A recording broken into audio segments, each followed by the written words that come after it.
OK.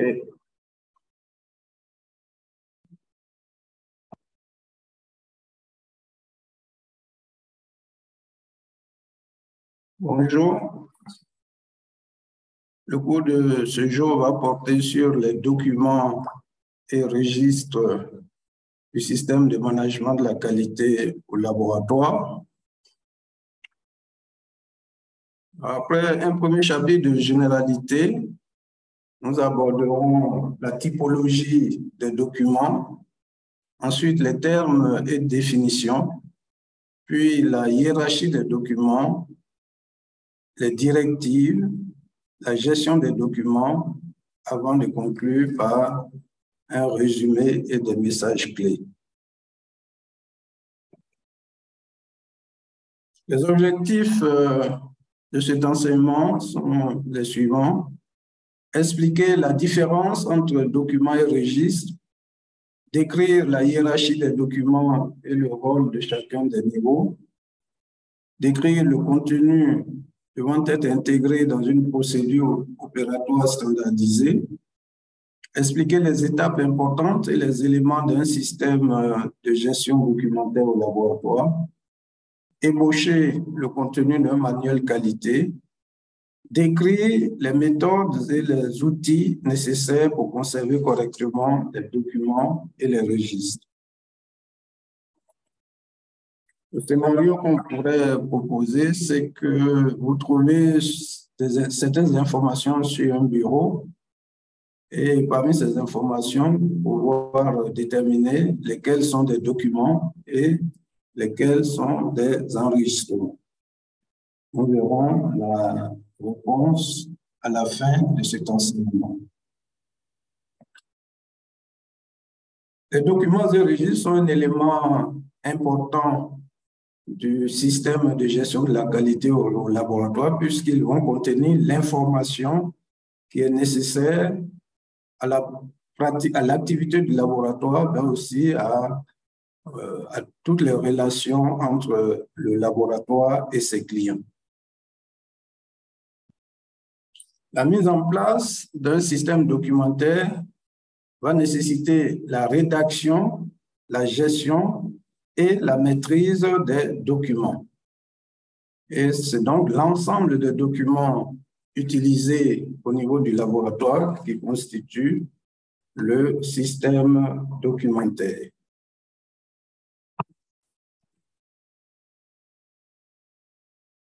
Alors, pourquoi les laboratoires ont-ils besoin de gérer les documents et les registres?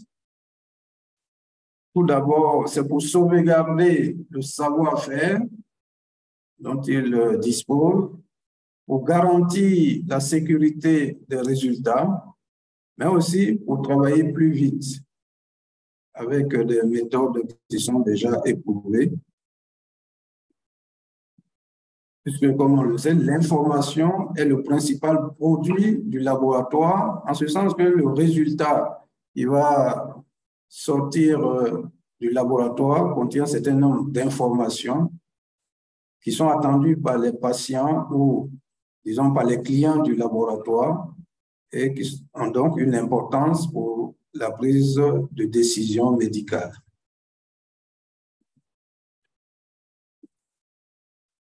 Alors, ce qui peut différencier les documents des enregistrements, c'est que les documents, généralement, communiquent l'information sur les lignes de conduite, les processus et les procédures du laboratoire. Ils nécessitent une mise à jour. Ces documents vont changer si les processus ou les procédures changent. Les documents établissent des formats et modèles pour enregistrer et rendre compte des informations. Quant aux enregistrements, ils enregistrent effectivement l'information sur des feuilles de travail, des formulaires, des étiquettes ou des graphiques. Ils sont permanents, ils ne nécessitent pas de mise à jour et ils doivent être facilement récupérables. Ce sont là donc quelques caractéristiques qui vont différencier les documents des enregistrements. Les documents et enregistrements des laboratoires sont classés en deux types. D'une part, nous avons les documents techniques, ce sont les modes opératoires, c'est-à-dire les protocoles d'analyse, les consignes, les fiches techniques, etc. Et des documents qualité que sont la politique qualité, le manuel qualité, les procédures d'enregistrement requises par la norme. Il s'agit ici de la norme ISO 15189 dans sa version 2012 au chapitre 4.2.2.1. Il existe en outre, au niveau du laboratoire, des documents externes qui vont être utilisés tels que les normes, les documents outils, les fiches techniques, les lois et règlements, etc. Donc ici, nous voyons qu'au niveau du laboratoire, il y a un certain nombre de documents qui existent, les lignes de conduite, les processus et les procédures qui sont très utiles pour le fonctionnement du laboratoire et que nous allons essayer de définir dans le chapitre suivant. Qu'est-ce qu'une ligne de conduite? Les lignes de conduite représentent généralement le quoi faire du laboratoire. C'est défini par le Clinical Laboratory Standard Institute comme une déclaration documentée de toutes les intentions et directions définies par celle-ci et approuvées par la direction. C'est ce que la norme ISO 1589 version 2012 appelle la politique qualité. Cette politique qualité-là doit être écrite par la direction pour indiquer ce que le laboratoire doit faire.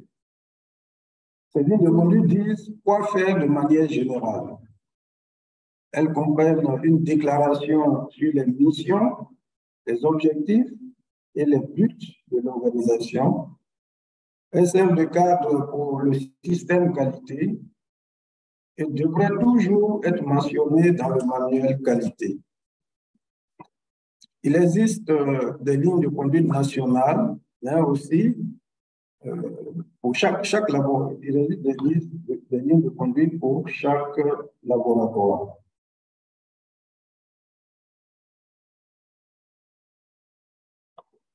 À côté des lignes de conduite, nous avons le processus. Le processus, c'est comment ça arrive.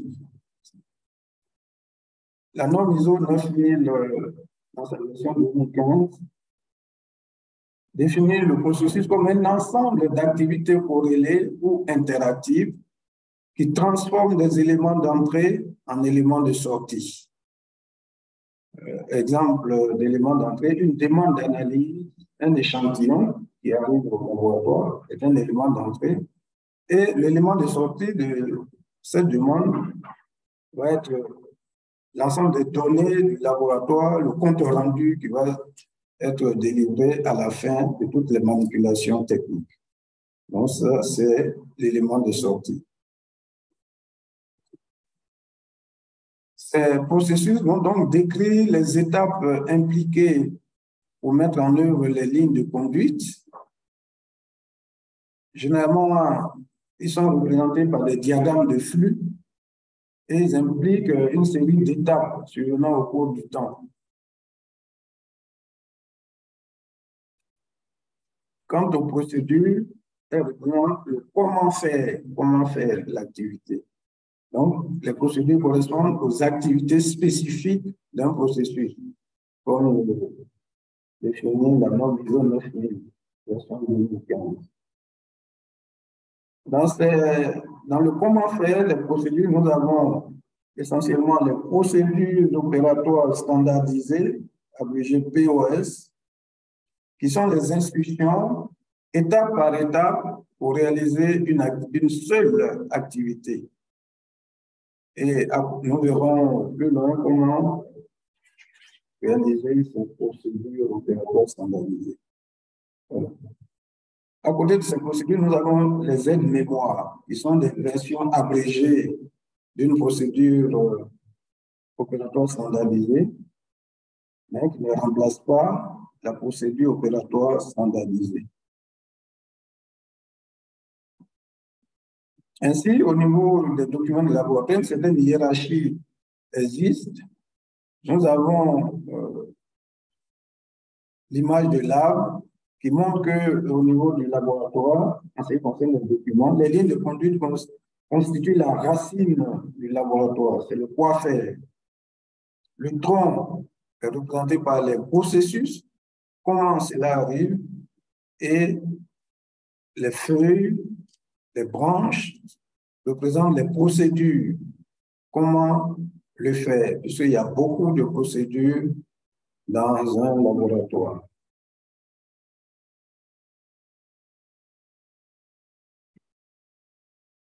Ici, nous vous montrons une image, une iconographie d'une pyramide, de la pyramide documentaire qui montre au premier niveau, au sommet, le manuel de qualité abrégé MQ, dans lequel se trouve la politique qualité.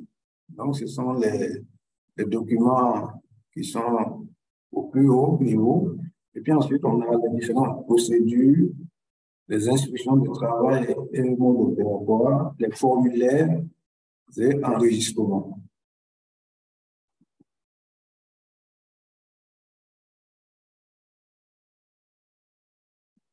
Pourquoi les documents sont-ils importants dans un laboratoire?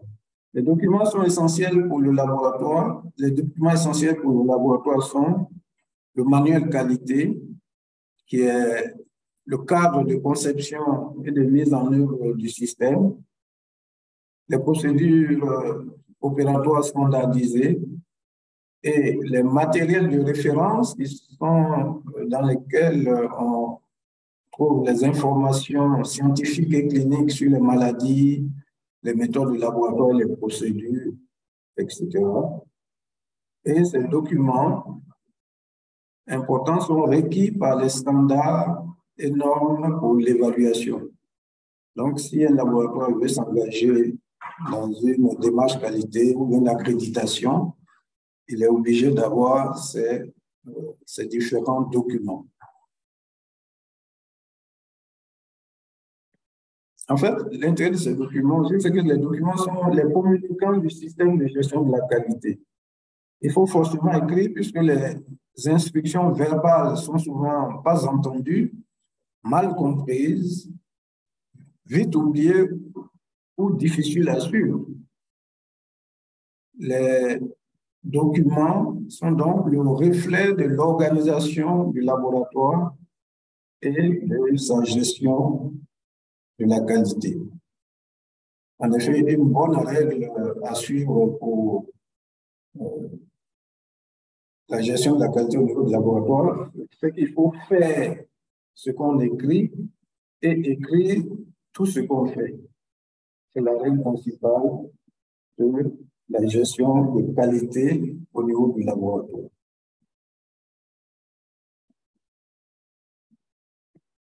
Un certain nombre de directives vont donc être nécessaires pour pouvoir réaliser ces documents et registres. Les documents nécessaires dans le processus de travail doivent être accessibles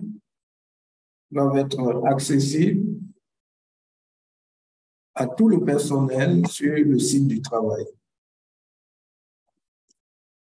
Ce sont les instructions pour traiter les échantillons entrants, les procédures opératoires standardisées pour chaque analyse, les graphiques de contrôle qualité, les instructions pour résoudre les problèmes, les manuels de sécurité et de précaution. Les documents vont permettre d'harmoniser les méthodes de travail, de réduire les risques d'erreurs et de dysfonctionnement, de conserver le savoir-faire et la mémoire de l'entreprise, de faciliter l'apprentissage des nouveaux agents, de même que les réflexions et les améliorations, de mener des audits afin d'identifier des opportunités d'amélioration. Quand est-ce qu'il faut rédiger un document du système? Lorsqu'on veut répondre à un besoin, permettre de résoudre un problème identifié, peut aussi être une activité à valeur ajoutée grâce aux avantages que l'entreprise tire de la mise en œuvre des dispositions qu'il contient. Donc, toutes ces situations vont nécessiter la rédaction de documents.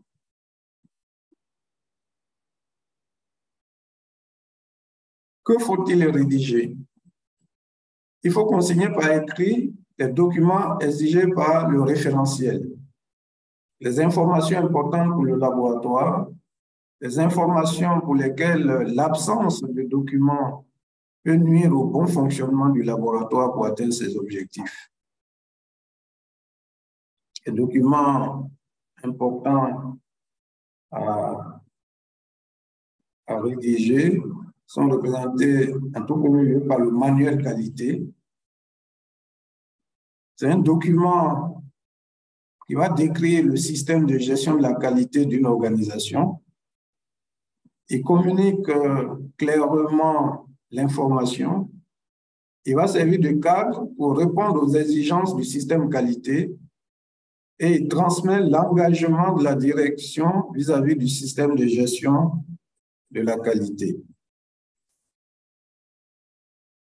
Pour rédiger un manuel qualité, il est généralement conseillé de former un comité de pilotage puisque toutes les parties prenantes du laboratoire devraient participer à sa rédaction. Ensuite, on établit les lignes de conduite pour les 12 points essentiels du système de gestion de la qualité.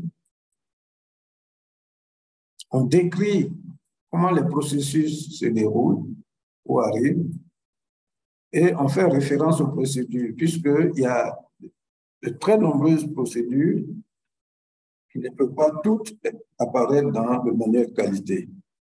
Généralement, on fait référence aux différentes procédures.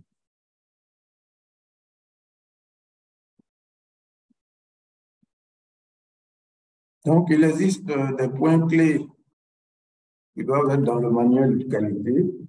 D'abord, seulement une version. Le manuel de qualité doit avoir une seule version officielle. Le manuel de qualité doit être rédigé, vérifié, validé et toujours à améliorer. Donc, réaliser un manuel de qualité, c'est un gros travail, mais qui est vraiment utile puisque c'est lui qui contient un peu la vision globale et puis ensuite l'état du laboratoire.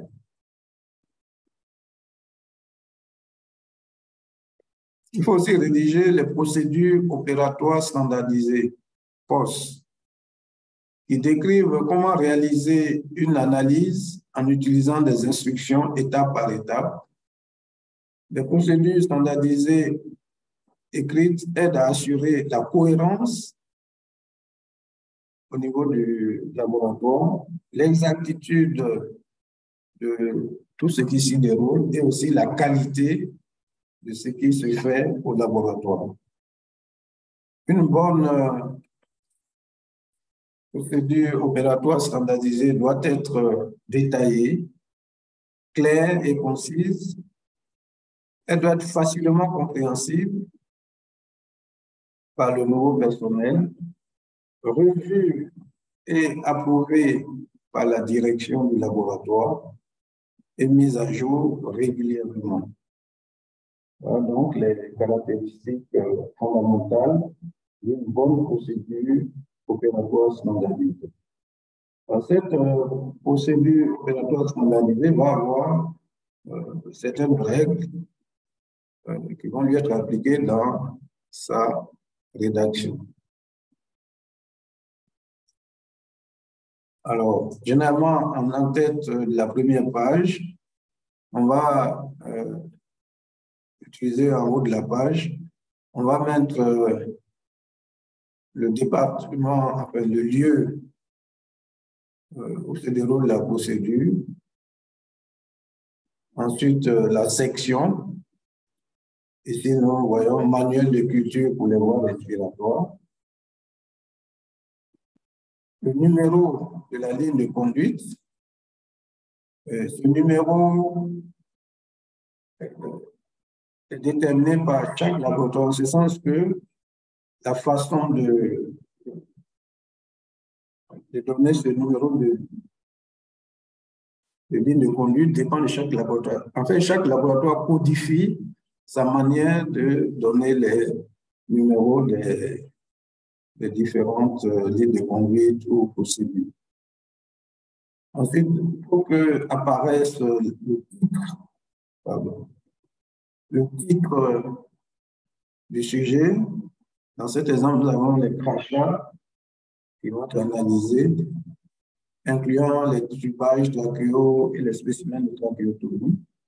La page du document doit être indiquée, la date de son initiation, la date de sa révision et la date de révision annuelle.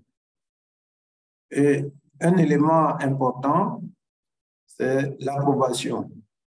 L'approbation passe par la détermination de celui qui a émis, la personne qui a émis la procédure. Ici, on nous dit c'est le responsable du laboratoire. Mais aussi, la personne qui approuve la procédure, le directeur du laboratoire dans cet exemple que nous donnons. Alors, ici, donc, l'entête complet standardisé de procédures opératoires standardisées apparaît uniquement en haut de la page première du document.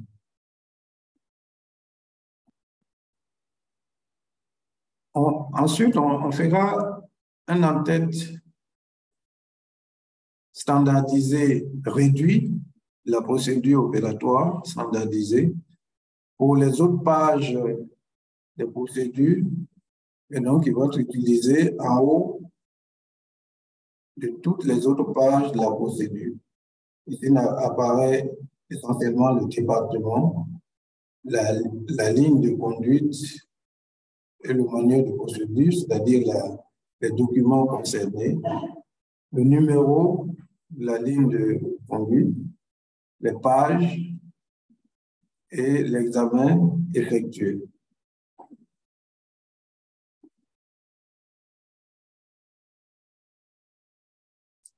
Alors, qu'est-ce qui se passe lors de la préparation des procédures opératoires standardisées? Il faut d'abord déterminer la procédure à utiliser. Une fois qu'elle a été déterminée, il faut évaluer la validité scientifique. Cette validité scientifique va essentiellement se baser sur les pratiques, mais aussi sur les références, les documents, les références, l'actualité scientifique qui doit être vérifiée par les rédacteurs de la procédure. Cette procédure doit ensuite, dans sa rédaction, inclure chaque étape de la procédure. Chaque étape de la procédure doit être décrite.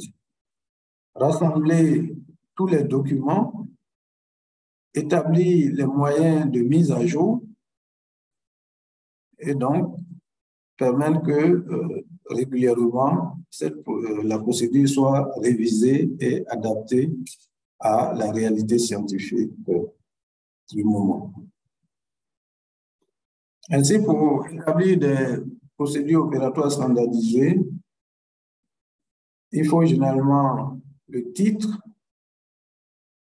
le nom de l'analyse, ensuite l'objectif, l'utilisation médicale de l'analyse, les instructions, ce qui est fait en phase préanalytique, ensuite en phase analytique et en phase post-analytique. On donnera ensuite les références pour vérifier que la méthode est établie, le nom de l'auteur, la signature d'approbation, là où les signatures d'approbation, ça dépend du laboratoire, les initiales,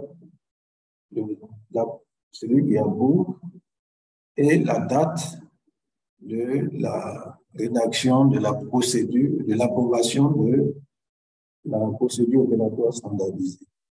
Alors, dans cette rédaction, il faut éviter de faire des figures de style incompréhensibles le plus souvent. Il ne faut pas compter uniquement sur les informations produites des fabricants pour les procédures opératoires standardisées, puisque ces informations produites ne fournissent pas d'informations spécifiques, le plus souvent, telles que par exemple le matériel requis pour la procédure, les exigences de sécurité spécifiques, les exigences de contrôle de qualité externe. Tout ceci n'apparaît pas généralement dans les informations qui accompagnent le produit.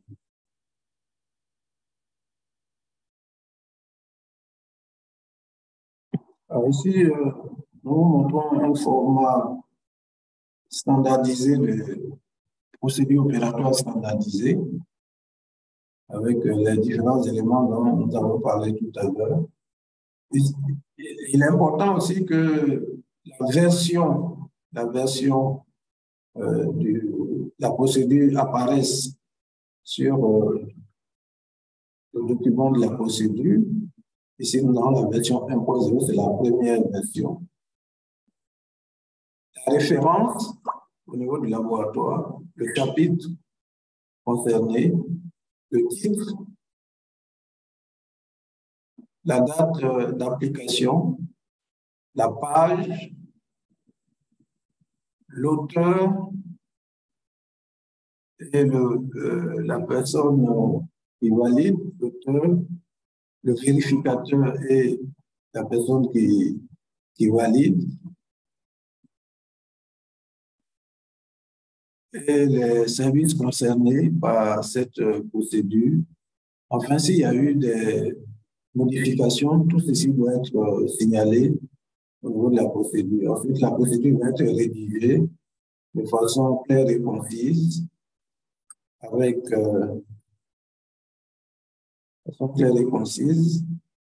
le principe, la procédure elle-même, les résultats et l'interprétation.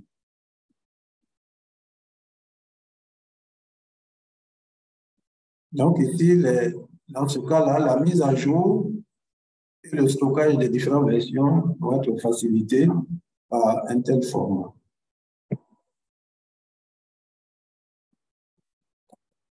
C'est ce que nous avions dit tout à l'heure.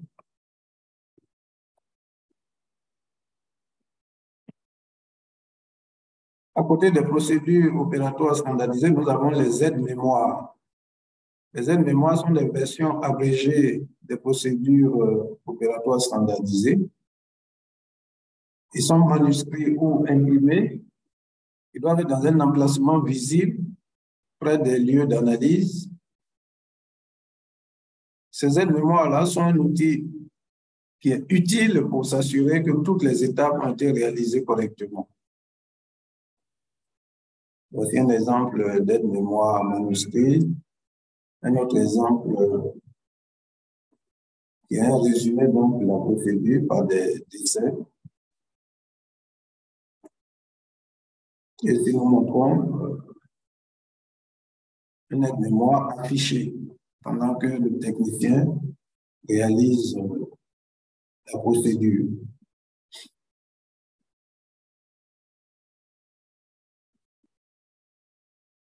Un autre point, c'est comment rédiger. Les documents doivent être clairs et concis, conviviaux, adaptés aux utilisateurs. Comporter uniquement les informations nécessaires. Il faut faire des phrases courtes. Être explicite et exact. être revu et approuvé par la direction du laboratoire. Ça, c'est un point essentiel pour qu'il y ait une approbation par les responsables du laboratoire. Un des éléments essentiels du système documentaire, c'est le contrôle des documents. Le contrôle des documents va assurer leur disponibilité quand cela est nécessaire, assurer que la version la plus récente est utilisée et que des versions obsolètes ne sont pas en circulation. C'est donc un outil organisationnel qui permet un meilleur fonctionnement du laboratoire.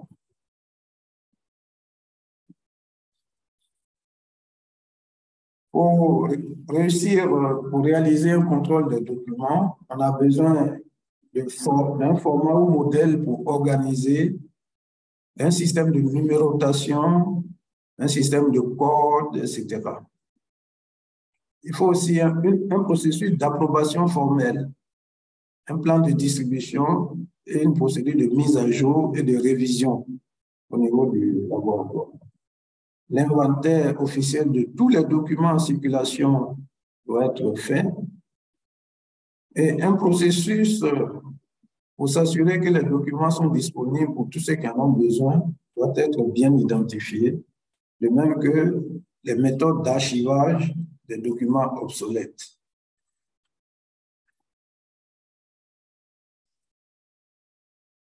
Ainsi, les documents contrôlés au niveau du laboratoire vont être essentiellement les procédures opératoires standardisées, les textes, articles, livres et livres de référence, le manuel de maintenance d'équipement, les règlements et standards. Ces documents-là doivent être contrôlés au niveau du laboratoire. Quant aux documents provenant de l'extérieur, sont inclus dans le système de contrôle des documents, le manuel de maintenance des instruments, les règlements, les normes ISO, les références utilisées pour la documentation. En ce qui concerne le système de numérotation, il faut utiliser un système de numérotation qui est uniforme pour le laboratoire. On ne peut pas changer de système à tout moment. Il ne faut pas changer un système qui fonctionne. Par exemple, on peut attribuer une lettre pour le type de document et ajouter un numéro. L1, L2, L3 pour les livres, T1, T2 pour les textes officiels, par exemple. Il faut numéroter toutes les pages du document et il faut référencer par un code, par le code du document, les pages, le code d'emplacement, etc. Donc, par exemple, on peut dire il y a le livre numéro 2 aux pages 188 à 200 sur l'étagère 1. Va être codifié comme suit. L2, et non B2, 188, 200, E1.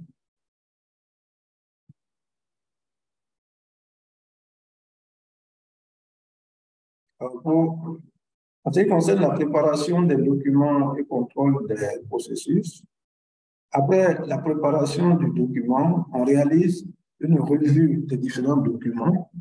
Ensuite, ces différents documents vont être révisés,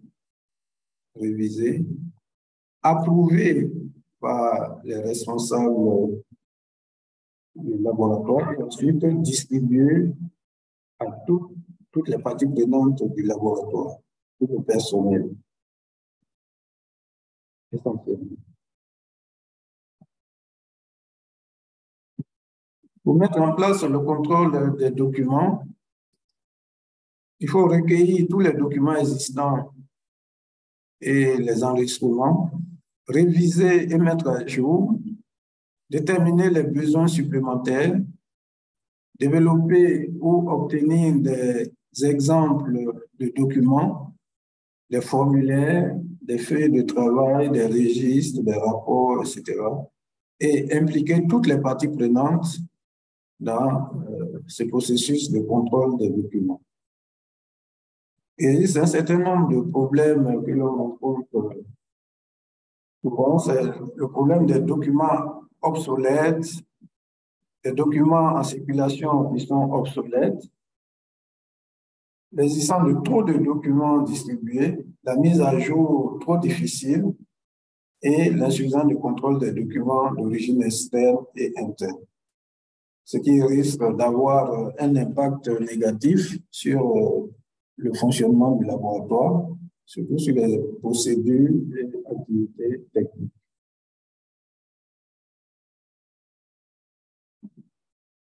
Pourquoi les registres sont essentiels? Les registres sont essentiels pour permettre la traçabilité de l'échantillon à travers tous les processus. Le laboratoire doit être capable de suivre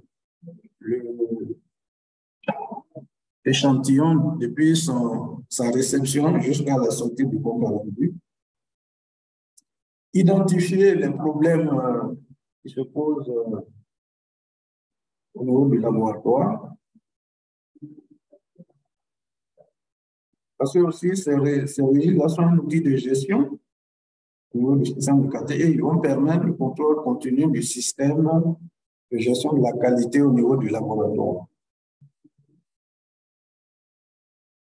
Ainsi, un certain nombre de registres vont exister dans un laboratoire. Il s'agit des carnets ou registres des échantillons, des livres, feuilles de travail, des impressions provenant des instruments, les enregistrements de maintenance, les données de contrôle qualité, les enregistrements des évaluations externes qualité et tests de capacité et les comptes rendus d'analyse. Tous ces registres-là doivent exister dans le laboratoire, de même que les registres du personnel, les résultats d'audit interne et externe, les données d'amélioration continue, les enquêtes, les retours des clients et les communications critiques, etc.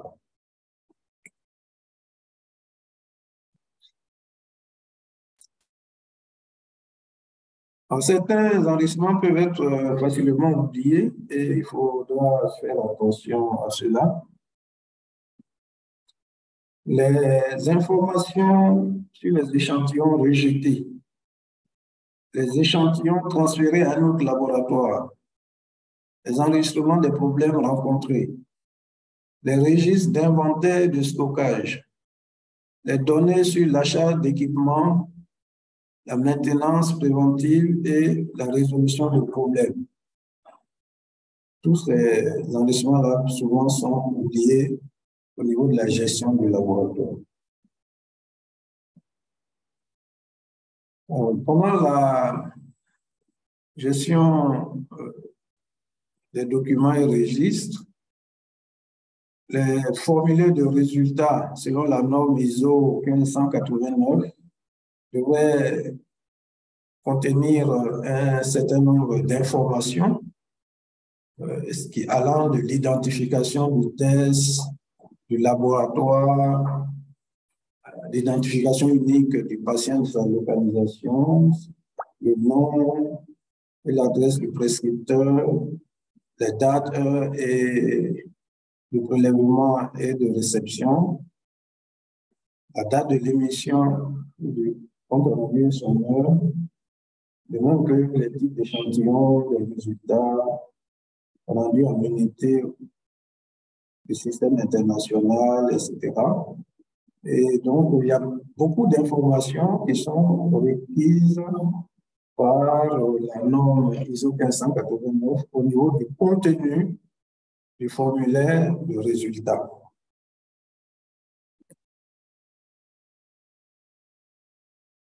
Alors, un des éléments de la gestion et de la maîtrise des documents a trait au stockage des documents.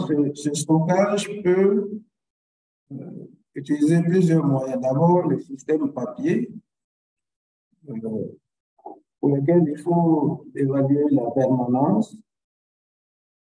La permanence, vous avez un certain nombre de données qui doivent être cochées. Le livre, la revue, le livre, les pages numérotées, l'utilisation d'encre permanente et le contrôle du stockage doivent être notés. L'accessibilité est un élément important pour le stockage. Donc, il faut utiliser un système facile d'accès. La sécurité aussi du stockage. Il faut protéger la confidentialité des informations contenues dans les documents à stocker, protéger des risques environnementaux, pas même dans les salles humides ou à risque d'incendie. Et ces documents aussi doivent être traçables. Il faut permettre de tracer l'échantillon à travers tout le processus. Ceci est donc assez difficile à réaliser et nous montrons quelques images d'archivage dans des lignes qui ne sont pas dans des conditions acceptables.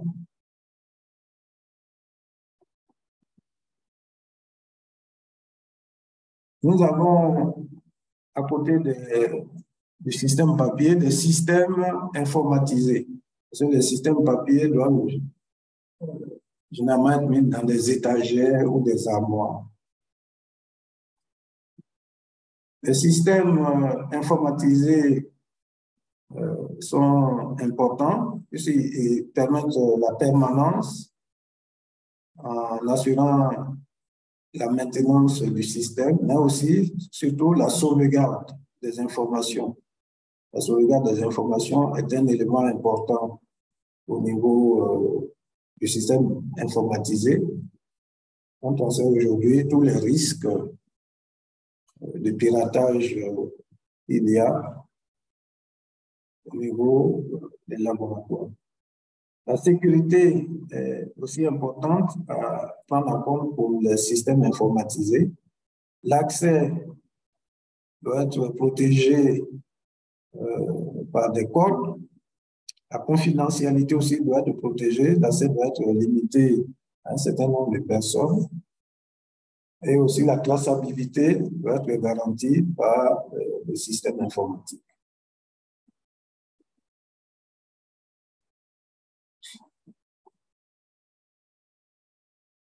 Un certain nombre de facteurs vont affecter le temps de rétention des informations dans le laboratoire.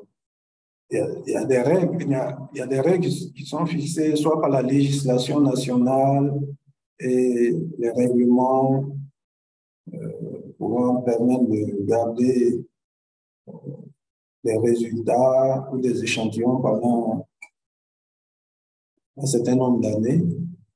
Le fait d'utiliser des échantillons pour un projet de recherche, par exemple, peut impacter la durée de sa rétention. De même que le temps entre deux évaluations ou audits peut affecter la rétention.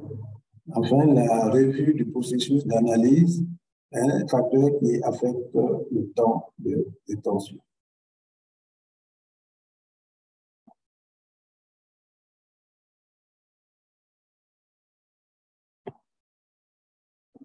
Alors, en résumé de cet enseignement, nous dirons que le système documentaire dans un système de management de la qualité au laboratoire inclut le manuel qualité, les lignes de conduite, les procédures et processus. Il a besoin d'être régulièrement mis à jour. Les registres et enregistrements stockent l'information capturée lors d'un processus et sont permanents, mais ne nécessitent pas de mise à jour. Un bon programme de contrôle des documents garantit l'utilisation de la version la plus récente, la disponibilité et la facilité de l'accès.